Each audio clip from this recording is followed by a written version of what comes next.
And welcome to Santa Clara Planning Commission for August 11th, 2022. Thank you for staff for putting this together with us tonight. And if you'll all join Mark Hendrickson in the Pledge of Allegiance. Please rise.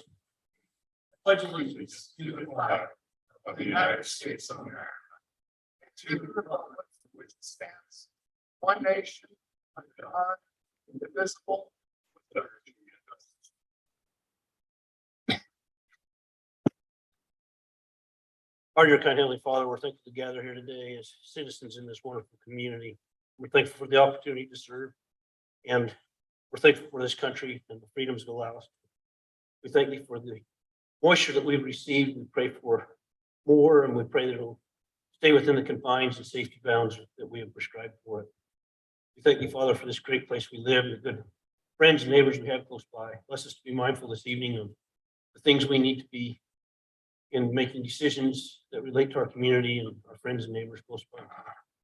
We thank thee for this great place that we live, and we thank thee so much, Father, for the seasons that we're able to enjoy. And we say things humbly in Christ. Amen. Amen. Thank you, Mark. All right, looks like we've got a tidy little meeting today. Welcome everyone, and I mean everyone here, for being here. Is there anything that you'd like to communicate before we start our public meeting that's not on the agenda? No. Okay. All right. Well, then let's just jump straight to it. Number 4 on the working agenda, a public meeting. Jim? Yeah. What have you got for us today? I'm going to bring up the map. And I just passed it. There you go. Better speak into the microphone. Again, I'm used to presenting right up there, and I got to get used to this up here. Anyways, yes, we do have a partial plat amendment for lots 1 and 2 of the Santa Clara Heights Plat A subdivision. Actually, right around the corner and up the street from us on Heights Drive. And we noticed about an hour ago, we had some ponding between Heights Drive and where Santa Clara Drive hit each other there with that downpour. Anyways, the applicant is Gordon Crofts, and he's requesting an amendment of lots 1 and 2 of this subdivision. Lot 1, the address is 1282 Heights Drive, is currently 20,037 square feet. It's proposed to be decreased to 15,480 square feet or 0.35 acres. Lot 2, which is address 1284 Heights Drive, is currently 17,860 square feet and will be increased to 22,521, so just over half an acre. Both lots do have existing homes on them. Both lots will meet the requirements of the code for area width and yard regulations as stated. The owner, Mr. Crofts, has owned lot 2 for a while, but recently purchased lot 1 and plans to clean the property up and probably rent it as a long-term rental. I think that may have been what he said when TRC met, but you can see with the survey or the drawing up above, you can see the 2 lots. Lot 1 is to the left and lot 2 is the upper lot. And you can see where the old lot line was. That lot line will be removed and then turn and just go 90 degrees to create a backyard behind lot 1 and then a more usable backyard behind lot 2. And you know, that could be because they'll come in for a pool. That could be because they may come in for a pool or do something else, but just trying to make the yard space more usable. Now, we did send notices out to all property owners within the subdivision plat, which is Plat A. We haven't received any responses as of the writing of the report or between then and now. We also posted the property with a sign as per state code requirements. We did have a TRC meeting, typical comments on the reviewing departments with the building department. A geotechnical report would be required for lot 1 or 2 if additional structures are proposed in the future. We don't know that, but a pool's a structure, you know, an ADU is a structure, detached garage, and then public works, any public utility easement that's affected by this amendment needs to be relocated. And a final Mylar with signature blocks is required. Now that's standard. We did talk in TRC and I did discuss that with both Gary Hall and Dustin Wartson, Power Director and Public Works Directors. And They don't have any utility easements that need to be relocated or abandoned with this. They run along the rear property line boundaries of the two lots for the most part. We do meet all state code considerations as per the staff report, and the verbiage are right up there. Planning staff would recommend that the planning commission recommends approval of the partial plat amendment for lots 1 and 2 of the Santa Clara Heights Plat A subdivision to the city council, subject to the conditions listed in the report. We just have 3. And if the planning commission has any questions, I'm here to answer those. And I believe we have the applicant or the applicant's engineer here to speak to the issue if you have questions as well. Thank you. Pretty straightforward. When I looked at it, I didn't see anything that would be alarming or it makes a really nice lot. The applicant said he intends to clean up the home on lot 1 and make it a better property. So I think that's why he purchased it and now is moving forward with this, making it more usable as well. So, yeah, You Yeah. can't see it until you look at Google Earth, yeah, and then yeah, looks like there might be a problem back there. right, right. Welcome, Commissioner Blake. Sorry, my house is getting flooded. I was Oh. late. Do we You know what? Stop and run over there. No, I'm good. It's good. I asked Selena and that's what she said. I said, have you heard from Logan? She goes, he lives where it's probably flooding. We all should go there right now. Help. You have any questions of the applicant or his representative? Pretty straightforward. No. I've got nothing. I don't have anything either. I don't know, am I supposed to disclose that I live adjacent to this property? Yeah, okay. You can tell us that, but I don't think you can disclose that, but I don't see it as a conflict of interest, but thank you for disclosing that. Okay, I just curious as why they're shortening the frontage. Is that just because of where the wall sits or whatever? We'll ask the applicant's representative to address that. If they are, it's very minute. It looks like that lot line's pretty close. Yes, lot 1 was shortened just a little bit because the boundary line ended up being on the north side of the wall and he wanted to include the rock wall on his lot 2. Oh, So the lot line between them was adjusted slightly to go to the bottom of the wall to include it all in lot 3 feet difference or 2 feet. Yeah. Can you state your name, please? Ryan Scholes with Alpha Engineering. Ryan, you're with Alpha, correct? Correct. Okay.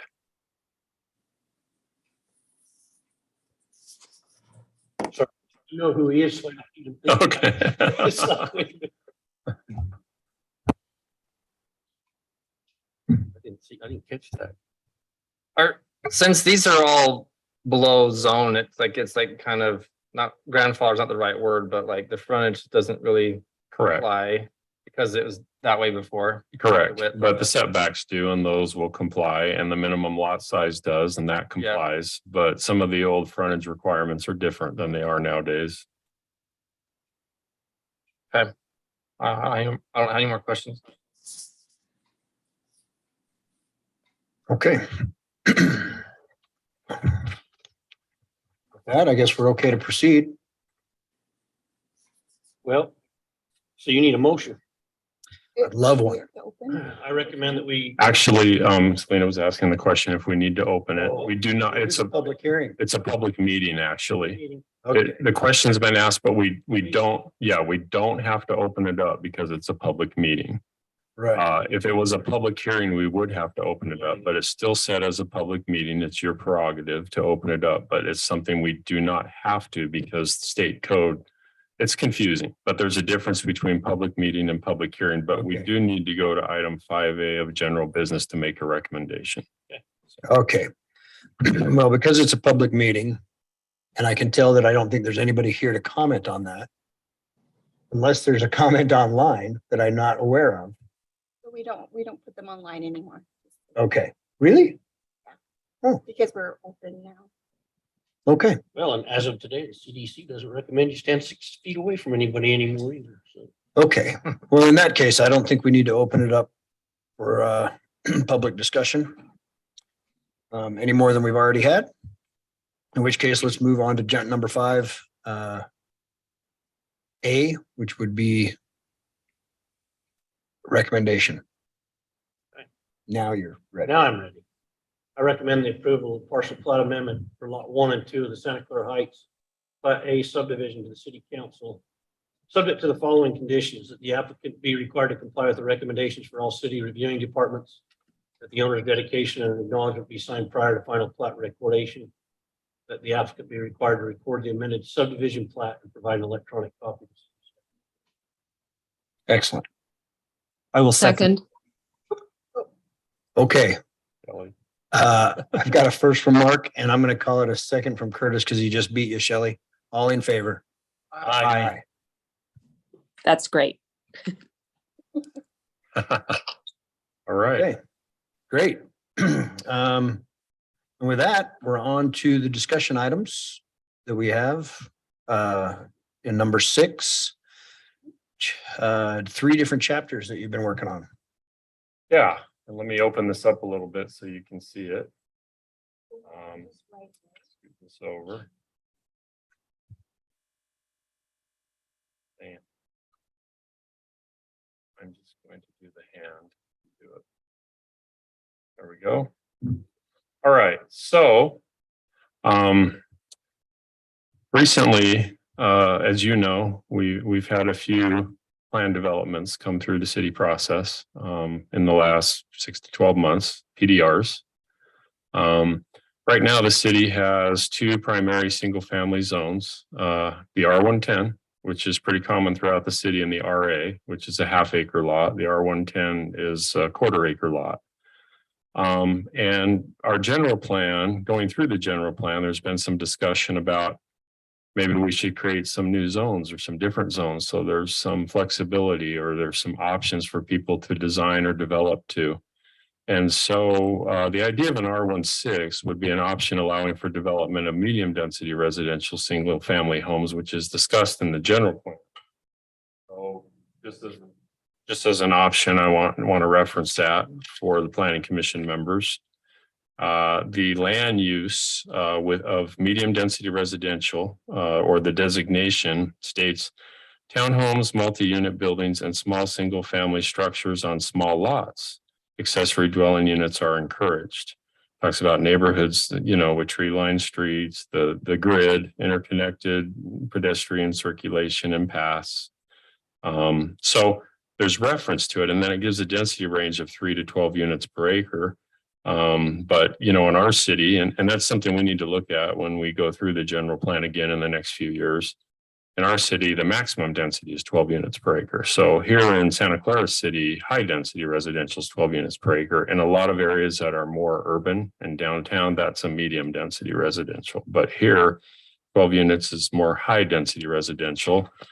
We don't have a high density residential, but that's the highest density that we can allow in our community. So the idea of something different, you know, if someone wants to do single family and they're trying to develop a site to keep price points down because of the market, and we know prices are really high and a lot of it's the land cost, coming and doing some 6,000 square foot lots. Let's say someone finds a piece of property that's 3 to 5 acres. It's a little bit of infill, and being creative and allowing them to do 6,000 square foot lots. On average, that would be a density of 5 units per acre, right? And this says 3 to 12 units per acre. So by the time you put the public improvements in, you know, and lot it out, you're going to get 5 to 5 1/4 units per acre, most likely. Now, right now with an R110, you're getting 3 to 3 1/4 units per acre. With an RA, you're maybe getting 2 units per acre. I don't know by the time you put the improvements in, probably not, because it's a 20,000 square foot lot. But it's an option. It's something someone could develop too. And that's what we're exploring and discussing. I was tasked by the council to take a look at an R16 zone to see if it was potentially feasible. Now, at first, they thought maybe R15 and R16. We've since then had a little bit more discussion. As you can see in that memo, we had a work meeting on July 6th. Prior to that, I was asked to look into it. We feel 6 is a good size lot. we're getting R15s in kind of that PDR zone, but a 6,000 square foot zone seems to be a good one, something we don't have that could meet a niche. Now we have the mixed lot size that allow the mixed lot residential zone that allows for 7s, 8s, 9s, and 10s. That's what we have in the hills at Santa Clara. There's some flexibility there, but there's percentages there. I think half those lots or 40% have to be R110. I didn't bring it with me. I should have, but there's a percentage of breakdown. I think 40% have to be 10,000 and then 20% for a 9,000 square foot lot, 20 for an 8 and 20 for a 7. So there's some flexibility there, but there's percentages. Well, here, someone could come in and buy a piece of property and just do 6,000 square foot lots with public streets, park strips, sidewalks, and nice homes. I've seen a lot of R16 zoning. It's fairly popular. A lot of developers in today's market are developing and building single family to that standard. There are much smaller lots, but the council and others are more comfortable keeping that in a PDR. If someone wants to come in, because you can get up to 12 units per acre with a density bonus. If someone wants to come in and do some 4,000 and 5,000 square foot lots, that needs to be a PDR. But the idea is a minimum 6,000 square foot lot. Perhaps we can look at that, as a standard subdivision if we were to do a zoning ordinance that allowed for it. And let me grab my notes here. I highlighted a couple things I just wanted to mention to the planning commission. So let me just go through it and then we can do questions. This will only take me a couple minutes. So the overhead screen, and I'll pull this up, the format's similar to the current code and the current zoning districts that we have. Permitted uses, and we have permitted and conditional uses. I wanted to highlight internal accessory dwelling units, IADU, as per chapter 1722 of code. That's new. That's a permitted use in all our residential zones. You guys know that. And then conditional uses, accessory dwelling unit, ADU, as per chapter 1722 of city code, conditional use. It's administrative conditional use, which goes through the city staff process and TRC process to allow for approval of those. But it is identified as a conditional use. And we do have some administrative conditional uses in our code, and ADUs are one of those. Now, if I go to the next page, 1764-040 height regulations, this is where we have a few changes. Considering, and Cody, our building official, has helped me with some of this language as well as others. We've had a group working on this and discussing it before we shared a draft with you. It says no building shall be erected to a height greater than 30 feet. Now, as you know, our single family zones currently allow 35 feet. So we're considering not as high because the lot is more narrow. It's a smaller, more narrow lot. And then it says, and no accessory building shall be erected to a height greater than 20 feet. So in this case, it would be a garage, a detached garage, 20 feet. There's no exception around that. Again, a smaller lot, and an accessory dwelling unit, ADU, may not exceed a height of 20 feet. That's in the ADU ordinance. We don't allow the ADUs as per the new ordinance to exceed 20 feet.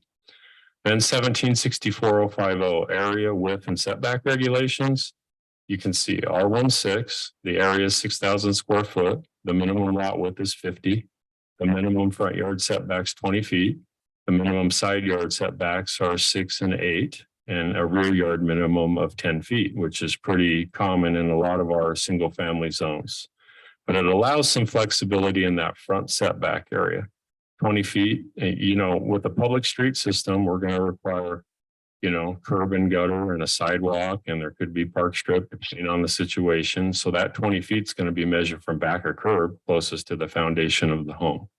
So that's what we're saying. And then modifying regulations, a lot of this kind of follows what's in place now, but we did make some changes, and I'll go to the next page. Item C. This is one Cody and I talked about. An accessory building or ADU shall be required to utilize building materials and colors to blend in with the construction of the primary dwelling unit on the property. That just makes sense, and that's good policy. Item D, the lot width for cul-de-sac lots may be approved by the land use authority, and that's the planning commission in this case, with less than 50 feet of frontage However, this requirement shall be met at the 20-foot setback line where the home is. So as you know, you kind of get a pie shape or a V sometimes. It might be 45 feet right across the frontage, but by the time it gets to the house, it could be 55 or 60 with that shape off of a cul-de-sac. And then the minimum square footage of any main residence, so changing these numbers around a little bit. 1,200 square feet of living space on the main floor of a single story home. For a 2-story home, there should be a minimum of 800 square feet of living space on the main floor and a minimum of 700 square feet of living space on the second floor. So minimum 1,500 square feet. And a split or multi-level, 1,000 square feet on the main and upper floor combined, but not including the square footage of the lower floor. So this is revised a little bit. The R110 talks about 1,500 square feet, for a single family, a little bit smaller because of the lot size again. Allowing some flexibility. Now, what I've seen is they'll put as much square footage on the lot as they can. So if the front yard setback is 20 feet, they're going to build to that with a driveway and garage. They're going to do 6 and 8 for the utility easements and the separation between buildings. And then the backyard minimum 10 is pretty consistent. They'll probably go larger than that for a little bit of backyard, but it depends on the situation. But they're going to build the homes bigger. My experience with an R16 is there's a lot of 3,000 square foot homes on R16 lots. And sometimes they can even have a 3-car garage if they go a little bit bigger. You'd kind of be surprised what they can fit on the R16 lot. But in other cases, there's more standard homes as well. So the thought here is it's tough. We know pricing's hard. We know it's hard for the first time buyer and others to get into the market. The hope is a smaller lot, 6,000 versus a 10,000 square foot lot could bring price points down and help someone afford a home rather than paying 6 to 7. Maybe it's 450 to 550. I don't know anymore. Interest rates are rising and prices have kind of seemed to stabilize a little bit, but it goes up and down. And so the idea is just another option, another tool, just another tool in our box, just another option, because we do have some infill properties. This could work well on a couple acres, 5 acres. It could work pretty decently on a bigger site too. But the council directed me, and I had a discussion with them. They do like it, and I'll just leave it at that and open it up to your questions and discussion. Now that's really all I have at this point. I asked Logan this question, he clarified. So 6 to 8 feet with no wall is still fire. Yeah. Covering our fire safety, but what's the difference when you put the wall, Cody? Is it Nothing. nothing? It's still 6 to 8 feet. 6 to 8 feet, for Covers all the fire? Yeah, Yeah. 6 feet's your minimum, I right? couldn't remember. for sure. Generally, you want a minimum of 10 feet between buildings, Right. 5 and 5, 10 feet to not have to fire He's rate. If you put No, a I'm just talking about a wall. privacy wall Privacy between, wall. Oh. between units. Mhm. Does it have to be different on the side setback from 6 to 8 than 6 to 8? I would have had to be 8 and 8. There was a privacy wall in between. Is that? I'm not might- following. that Are might you be- following, Cody? It's not critical to. Yeah, That might be a right, fire right. department's.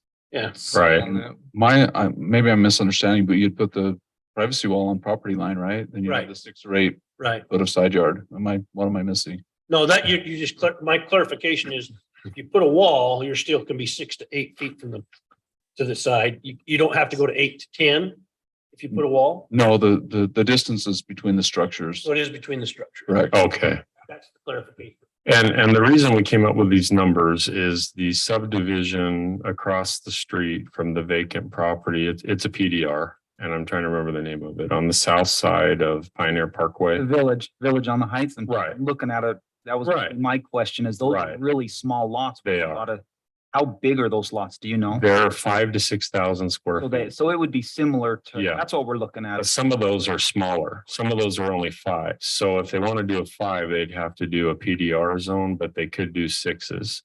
And so those are 5s and 6s. So yeah, there's some nice homes there. And I've noticed driving around the neighborhood, some do have 3-car garages.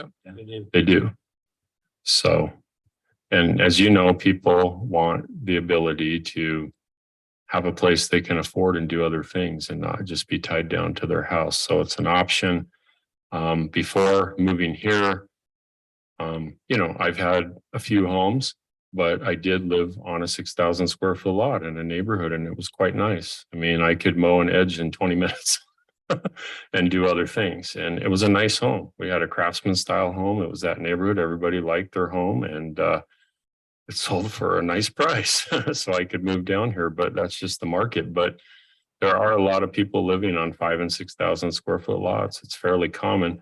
I've even seen some where they come in with a building footprint on a 3,000 square foot lot to 3,500 square foot lot. And to me, that is so tight. And you see these little private driveways that they put these units on, and you see front porches, and it's almost like you can reach to the other front porch. And to me, that's just way too close. That's just way too close. Here, we'll have, 12 feet between homes or 14 feet between homes. We've got 6s and 8s. We could even have 16 feet. We've got a nice setback in the side yard still for some privacy and usable space. So Where they don't have a big yard, would Uh-huh. there be amenity or an amenity requirement? no, Didn't see that in here. not for a standard R16 Not R16. subdivision. There wouldn't be. Someone may come in and want to do a pocket park, but that they'd have to create an HOA or association with that. And I've seen it, but it's just another thing. People So, don't want HOAs. They Right. don't want these. to be Right. built. Right. right.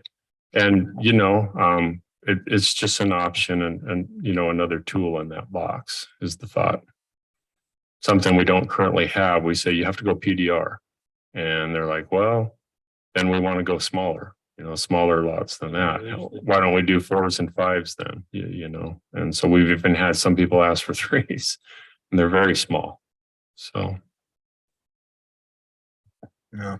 I like the idea. I have one other question. So, when you have this type of a R16, you still have the same street codes, you still have the same sidewalk codes, everything that way. Yeah. And one of the challenges that I've seen is they've had these sprawling communities in say Saratoga Springs. right. that Yeah. They've maximized their square footage on their lots and then they've gone narrow on their streets and it's just. We're not going to here in this case because it is a standard R16. will be- If it's a PDR, that's always a request and we discourage that. But with a straight up R16 zone, like an R110 or RA, they have to meet the public standards. And it's a 50 You know, foot, it's always been one of the. 50 foot road or whatever we go with, but it's a standard public road. So. Park strip, sidewalk, maybe they don't need a sidewalk and we go with a wider park strip. We just have to look at it, but that oil width's going to be the requirement and the pound of the curb and gutter, the typical requirement. Because we know people have cars. Community. There's this whole thing where people are going to go down to one car. Most families still have two and they have guests. And we need to have parking in the street as well as at their residence. So. James. Okay. I looks like think it's a James great has a idea. question. That was my question. If it was like Village on the Heights, I've seen in other parts of the country where they build these. And they do I don't know how they do it. They make them park in the back or something like that, which seems kind of wacky to me. What do they do on an Ivans? But it kind of gives it a cool front because they have a little bit nicer yards in the front. And I don't know if, It's a rear loaded alley. Yeah. And that's something we could look at. We have a niece that lives in Texas, Frisco. And her and her husband have a place where it's a nice community and they're public streets and all the garages are in the back. Yeah. Every garage is in the back. They all have 2-car garages with the yard from back there. And it's pretty cool because what you focus on is what the homes look like rather than, garages and driveways. So someone could come in with that option in an R16 and we could take a look at it. More So, money I for think the it's- developer because they got to build Yeah. 2 streets for one house. what's Yeah. that? Build 2 streets? They have to build 2 streets for one Oh, house, okay. Yeah, for the same house. yeah. So it's more expensive for the developer. I think we're more likely to see it in I want to say PUD, plan unit development, but PDR, we're more likely to see that type Yeah. of design in a PDR. So, but I know what you're saying. It can be nice. Yeah. So, Just as I'm thinking about this, are there lots? This would basically be for new developments that people would do. Yes. Like you're saying it's a couple acres, there's, could be more, Yeah. but it's a good infill tool. I've seen it used for like pieces that are 2 to 5 acres that could be oddly shaped. Yeah, Is this gonna like allow for like flag lots if people wanted to do like split their bigger lot down to two? No, we talked about that because we currently don't have the zoning in place. We're putting the zoning on the books. So someone has to come in with a piece of property and rezone it to R16. But if So you'd somebody had have to like a- rezone it if to somebody this. had a bigger lot that Mhm. was, 12,000 plus, could they potentially come in and split it? I don't think so because we'd have to amend the whole plat. That discussion comes out. How's that fair to all the other lot owners in that particular subdivision plat? The state took away spot zoning years ago. It used to be in state code. But in this case, it's the subdivision plat, amending the whole thing and getting all the homeowners' consent of that particular subdivision, which would be a real uphill battle for them. So I don't see it. Unless they come in and ask for the whole plat to be rezoned, and we don't have to do that. We wouldn't do that. So our recommendation would be denial. For me, it's a tool for pieces of property that are currently undeveloped. So. Just another option. So how does everyone feel about it? I like it. I like it. Needed. Okay. Yeah. Would you be okay if I brought it back at our 25th meeting? Okay. Okay. I just was wanting to have a brief discussion and get your guidance. So that's all I have on this particular item. So Okay, as you said, just discussion tonight. So sounds good. Okay, you want to just move straight to Yeah. B? yeah, I'll do that. So the next item is current chapter 1774 in city code, historic district mixed use. Was brought to our attention by a council member that we needed some updating and cleaning up of these two chapters that we're going to talk about next. The first one is 1774 historic district mixed use. We also did have a work meeting on July 6th with the council. The same night, we discussed all three of these items. I'm going to go to the draft itself. And so you can see it is a lot of cleanup. A lot of it's just,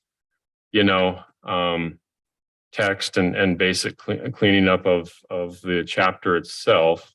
But we do get into some areas that we're looking to change, and let me get to those.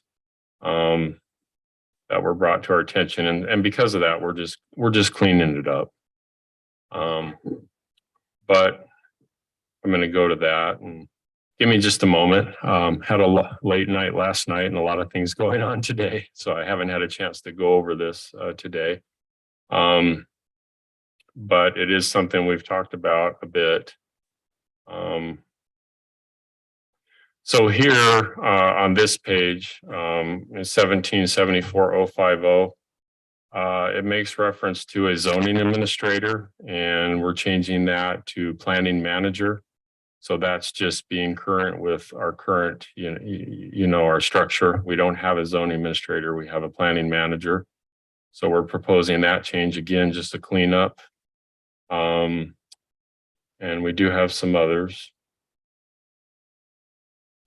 Here, 1774-090 is just text again. It says parking should preferably be in the side or rear lot areas rather than be located in.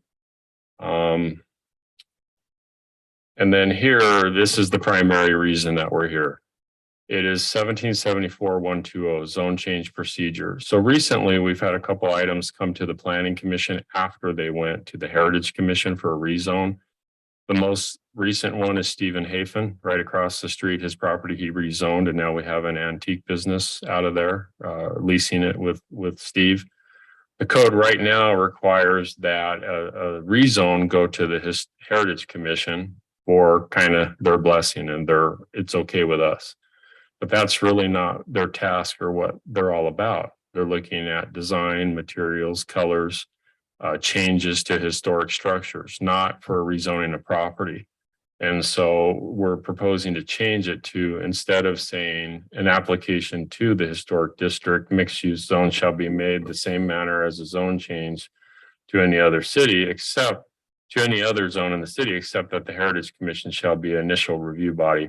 We don't feel that's needed or necessary. I've discussed that with Matt Entz and others, and he agrees. So our language would be an application to rezone property to the historic mixed use zone. be made the same manner as any zone change to any other zone in the city, and strike the rest of that sentence. And that's the big change in this particular section. Taking that away because it's not needed or necessary. They don't have any really review power or administrative or legislative authority of any type. And so when it comes to land use, and so those items need to come to Planning Commission and City Council, not to go to the Heritage Commission. The opinion committee, isn't it? Yeah. Yeah. And they have their purpose. There's a lot of good things going on, but not on a rezoning of property, because the question that was asked is, we're fine with it, Stephen.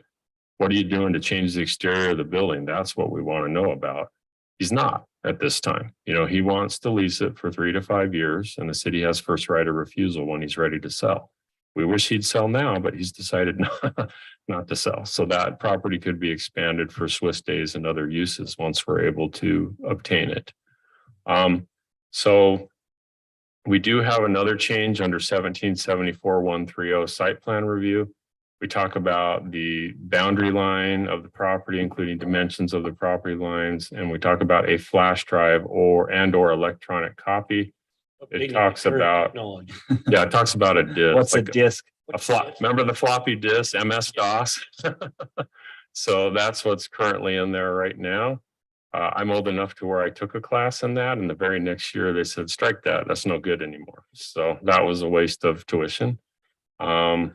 So let me just go through this. Really, that's the meat and potatoes of this. It's just really a cleanup. There's more in the next title, 1776, but this one is just kind of a cleanup. You know, capitalizing things or lower casing, you know, changing wording, grammatical, just cleanup. But the main thing is the rezoning procedure, that it come to the PC and council. And so the council would like this to come forward when it's available. And I'd like to bring this to you in 2 weeks as well, because I think this is pretty minor. So Simple. Yeah, simple one. any questions? Do we want to remove flash drive? Since that might get outdated soon. Yeah, yeah. Well, actually, I asked to buy a flash drive at Staples. But everybody still gives me flash drives, you know, here, these drawings, they get electronic, but then we still have You people that realize bring how old flash. we are when you ask for stuff. Yeah. When it's electronic. I mean, What would you like it to say? Yeah, actually, some of those files are huge. Say electronic copy and not Yep. specify flash drive. Yeah, well, I'll remove it. I'll just say an electronic copy shall be submitted. Experienced that today. Thank you. But every week I still have people bring me a flash drive. Well, that's fine. I think it qualifies as a. Yeah, However they. okay, that's all I have on that item.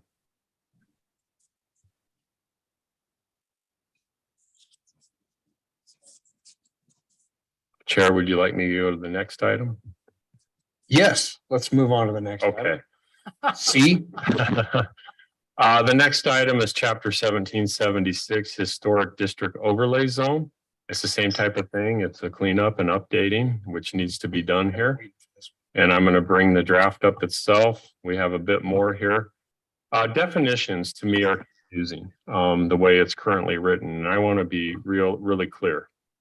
And so I'm adding city council, the city council of the city of Santa Clara, Heritage Commission rather than just commission. The Heritage Commission of the city of Santa Clara, it says commission and then it says Heritage Commission, but then it makes reference to Planning Commission. So for terminology's sake, because there's been some confusion with some of our applicants, we're just trying to clear this up and make it more user friendly. So anywhere where it says commission, we're putting Heritage Commission. If it makes reference to the Planning Commission, we put Planning Commission. And so if we go to the top of the next page, item C, we're still in definitions, the definitions section. Again, as determined by the Heritage Commission. And then we go to 1776-050 Heritage Commission. And we're saying the Heritage Commission shall consist of 5 members. Okay. So we're saying that Heritage Commission again. And then in the next one, item B, we're saying Heritage Commission and City Council rather than just council because it's confusing. Now, item C is an addition. And the idea here is, as you know, we recently changed or updated the code for chapter 12 Planning Commission. And we added similar language to item C. And item C states the Heritage Commission shall elect a chair and vice chair from among its members yearly. The election of the chair and vice chair will occur during the first regularly scheduled Heritage Commission meeting each year. So that's the recommendation that the council wanted me to run by you guys, because that's what they approved when they readopted chapter 1712 for Planning Commission. This language is in there. So they're recommending that we duplicate. We have the same language, that they elect a chair and vice chair each year. So we have a chair, and he's been a chair for quite some time. So maybe it's time for someone else to have an opportunity to be a chair. If they want to reappoint him, that's fine, like we've talked about, but it gives the opportunity for other people to serve as well.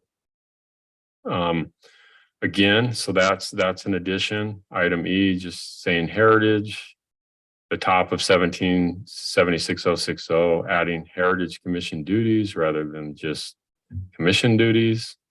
Again, a lot of terminology. Let's see.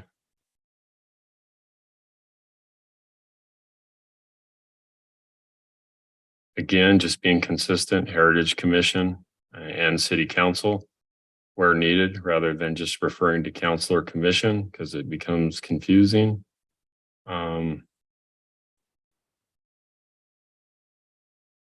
Really, that's about it.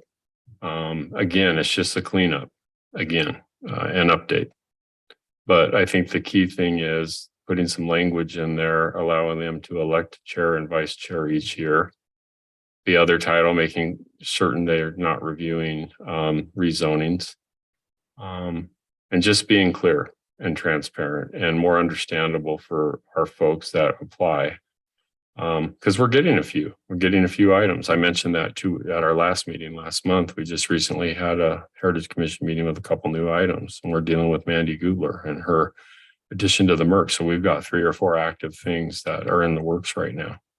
The one that's exciting, if you weren't here last month, I think it's really exciting, is the Pioneer home behind Fry's Market.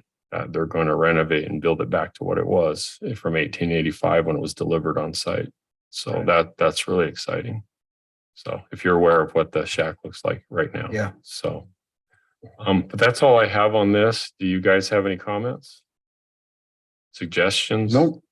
I think I agree with all of that. Are you okay with me bringing this one in 2 weeks? Yes. Okay. So we'll have these 3 items, and we have 1 or 2 other items. There's a lot of things in the works that aren't quite there, but we're going to be bringing things to you. Okay, So I think on the regular agenda, that's it for our items this evening. great. Thank you, Jim. Next to last item on the agenda, number 7, is we need the approval of minutes from July 14th. I'm sure you all read through them. Reading them now. Again, Logan did.